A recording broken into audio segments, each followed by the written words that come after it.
2016 मध्ये आलेल्या सनम तेरी कसम चित्रपटाच्या दुसऱ्या भागाची चाहते आतुरतेने वाट पाहतायत। चित्रपटाच्या दुसऱ्या भागाची अद्याप घोषणा झालेली नाही, मात्र त्याआधी 9 वर्षांनी सनम तेरी कसमला पुन्हा मोठ्या पडद्यावर रिलीज करण्यात आलं। विशेष म्हणजे हा चित्रपट बॉक्स ऑफिसवर धुमाकूळ घालत आहे। सनम तेरी कसमने रिलीज झाल्यानंतर 2च दिवसात तब्बल 9 कोटींची कमाई केली आहे।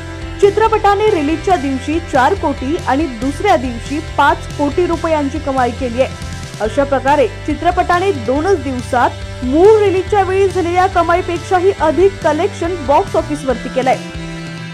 तिसऱ्या दिवशी 11 कोटींची कमाई सनम तेरी कसम या चित्रपटाने मिळवलेली आहे। या चित्रपटाने त्याच्या ओरिजिनल रिलीजचा देखील विक्रम मोडलाय।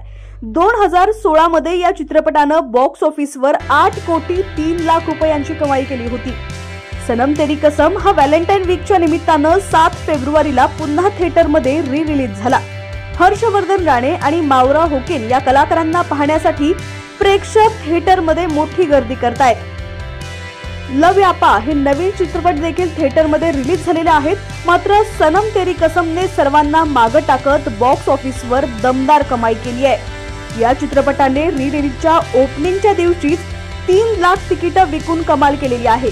त्यामुळे हा चित्रपट कमाईचे आणखी नवीन विक्रम मोडणार का, हे पाहणं मजेशीर ठरणार आहे।